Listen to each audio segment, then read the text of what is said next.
রোজ ভোরে আমি তোমার কথা ভেবে নন্দনকাননে হারিয়ে যাই। দুপুরের কাঠফাটা রোদ যখন শস্যের মাঠ শুকিয়ে যায়, তখন ক্লান্তি আঁখি দুটি দেয়ার আশায় চেয়ে থাকে। সাজের বেলায় যখন আঁধার নেমে আসে, তখন মনে পড়ে যায় তুমি যে বলেছিলে আমি নাকি তোমার শরতের কাশফুল। রাতে গগন জুড়ে যখন তারারা হাসে, তখন মনে পড়ে তুমি যে বলেছিলে আমায় আমি হাসলে নাকি মুক্ত ঝরে। আচ্ছা, মনে আছে তোমার সেই বকুল গাছটির কথা, যেই গাছের ফুলের মালা আমার খোপই দিয়ে বলতে আমি নাকি তোমার বসুধা।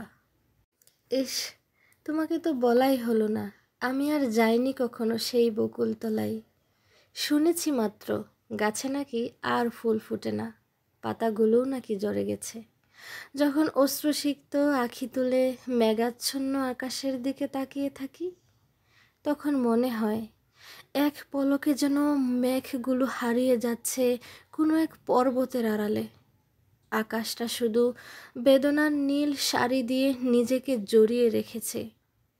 তখন খানিকটা সময়ের জন্যে মনে হয় এই বেদনার নীল শাড়ি পরা আকাশটার মাঝে আর আমার মধ্যে কোনোই পার্থক্য নেই। কারণ আমি তো আমাকে কখনোই চিনতে পারিনি। আমি তো তোমার মধ্যেই মগ্ন ছিলাম। আমি কখনো দেখিনি জোছনার বৃষ্টি, কারণ আমি তোমার রূপ দেখেই মগ্ন ছিলাম। আমি শুনতে পাইনি ভেজা মাটির সুধাগন্ধ, আমি তো তোমার ভেজা চুলের গন্ধেই মগ্ন ছিলাম। তাই তো নিজেকে আর চিনতে পারি না, যার জন্যে সবার থেকে আড়ালে এখন।